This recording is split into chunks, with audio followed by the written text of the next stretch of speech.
अहिल्यानगर शहरातील नामांकित चारचाकी वाहनांच्या शोरूमची तब्बल 41 लाख रुपयांची फसवणूक करून 5 नव्या स्विफ्ट डिझायर टी परमिट गाड्या मिळवणाऱ्या 2 भामट्यांना कोतवाली पोलिसांनी अटक केलाय।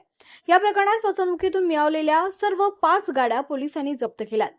पवन गुरुनाथ पांडव वय वर्ष 38 आणि संतोष त्रिंबक दळवी वय वर्ष 44 दोघेही राहणार निर्मल नगर सावेडे अहिल्यानगर असं अटक करण्यात आलेल्या आरोपीचं नाव आहे।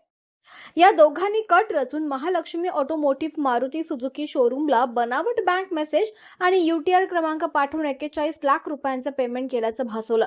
प्रत्यक्षात तर एकही रुपया न भरता त्यांनी 5 स्विफ्ट डिझायर गाड्यांची डिलिव्हरी घेतली होती।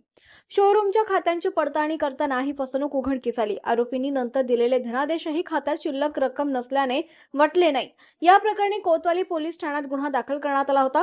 तपासादरम्यान सहाय्यक पोलीस निरीक्षक तेजश्री थोरात यांच्या पथकानं दोन्ही आरोपींना अटक करून त्यांच्या ताब्यातील तसेच विक्री केलेल्या सर्व 5 गाड्या जप्त केल्यात।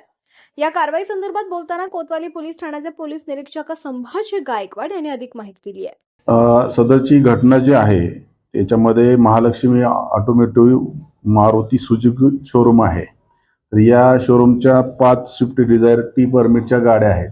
यातील हे जे अटकेतील 2 आरोपी आहेत त्या दोघांच्या नावानिशी ही फिर्याद आहे। याच्यामध्ये या लोकांनी बनावट बँक मेसेज तयार केला, त्या शोरूमला पाठवला आणि शोरूमची फसवणूक करून त्या पैसे दिले गेलेले आहेत असं भासवून गाड्या ताब्यात घेतल्या आणि त्यानंतर न वटणारे चेक दिले त्यांना आणि अशा पद्धतीनं दोघांनी मिळून या शोरूमची फसवणूक केली। त्या संदर्भानं 1/6/2026 रोजी गुन्हा दाखल होता, गुन्हा रजिस्टर नंबर 503/2026 आणि या गुन्ह्याचा तपास पोलीस ठाण्याचे सहाय्यक पोलीस निरीक्षक श्रीमती तेजश्री थोरात यांनी आणि त्यांच्या पथकाने केले होते।